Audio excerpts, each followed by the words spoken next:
ප්‍රවෘත්ති ලබන සතියේ ආරම්භ වීමට නියමිත සාක් රාජනායක සමුළුවට අපගේ තමිළ විමුක්ති කොටි සංවිධානයෙන් කිසිදු බාධාවක් සිදු නොවන බව නිල වශයෙන් විමුක්ති කොටි සංවිධානයේ දේශපාලන අංශ නායක බී නඩේෂන් මහතා පැවසීය.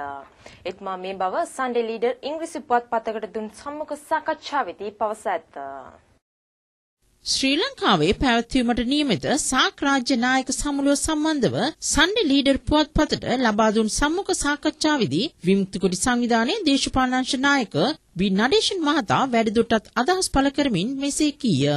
සාක් සංවිධානයේ සමාජිකත්වයේ දරන අනිකුත් රටවල් දමිළ ජනයන්ගේ සාධාරණ නිදහස් අරගලයට සහයෝගය ලබා දීමට ඉඩ ඇතැයි අපගේ සංවිධානය විශ්වාස කරයි. කොළඹදී පැවැත්වීමට නියමිත සාක් සමුළුවට විමුක්ති කොටි සංවිධානයේ තර්ජනයක් එල්ල විය හැකියයි පවසමින් ශ්‍රී ලංකා රජය ඉතිහාසයේ නොදුටු අන්දමින් ආරක්ෂක විධිවිධාන සැලසුම් කරමින් සිටින අවස්ථාවේදී මෙම ප්‍රකාශය ඉතාමත් වැදගත් පණිවිඩයක් ගෙන දෙයි.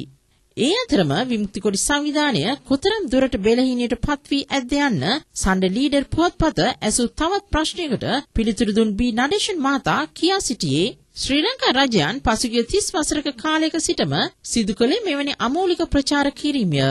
සෑම අවස්ථාවලදීම විමුක්ති කොටි සංවිධානයේ යුද ශක්තියෙන් දමිළ ජනයන් ආරක්ෂා කරමින් සිටියෝය.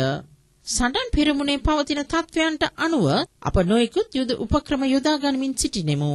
පසුගිය කාලවලත් වර්තමානයේදී කුමන ආකාරයේ හෝ යුද ප්‍රහාරයන් වලටත් අභියෝගයන්ටත් මුහුණ දීමේ ශක්තිය විමුක්ති කොටි සංවිධානය ලෝකයට පෙන්වා දී ඇති බවත් බී නඩේෂන් මහතා වැඩිදුරටත් පැවසීය.